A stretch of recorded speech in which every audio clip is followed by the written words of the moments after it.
It's like coming back to a whole new plant, a whole new company.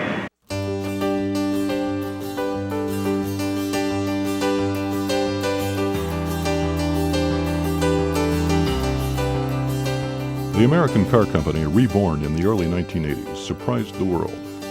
Just a few years earlier, Chrysler Corporation had been on the brink of collapse. But by the middle of the decade, Chrysler would make one of the most dramatic comebacks in business history. I also think Chrysler had the advantage, maybe a perverse advantage, of having no choice in the early 80s.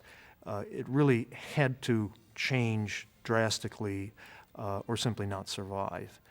But even after a $1.5 billion loan guarantee with the federal government, there was still no guarantee the company would survive, a concern shared at the time by many of Chrysler's suppliers.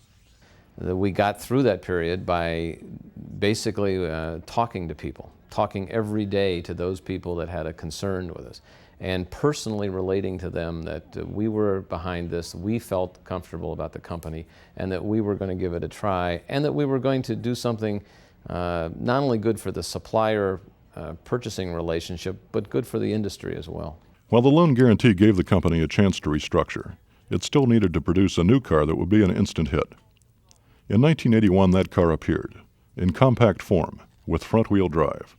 The new Chrysler Corporation introduces the K-Cars, the American way to beat the pump.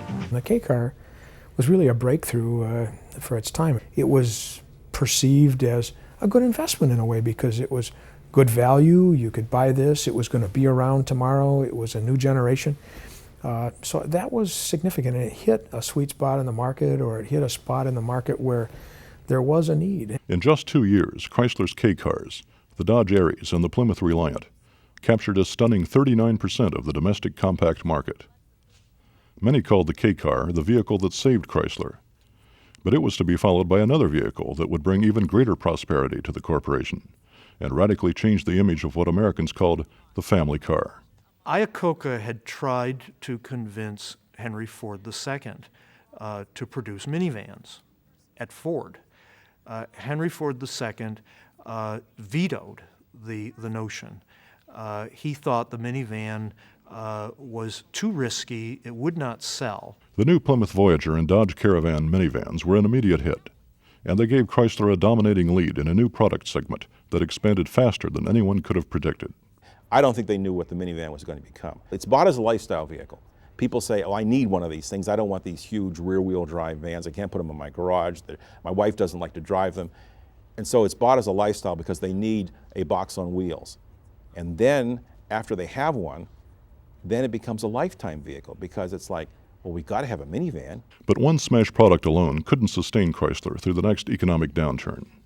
As the 90s began, Chrysler created the LH sedans, standout products whose cab-forward design would redefine the proportions of American midsize sedans and signal the beginning of a new era of distinctive design at Chrysler. We don't want to do things like other people. We don't want to do things that aren't remarkable. We don't want to do things that aren't a little bit outrageous. And that's been very successful for us.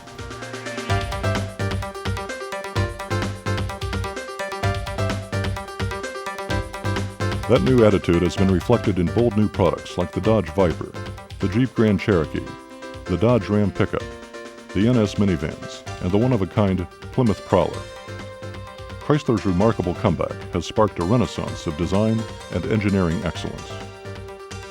Personally, it's been the greatest success of my life to be part of a company that's turned itself around like that, and in fact, I think helped change the way business is done in the United States today.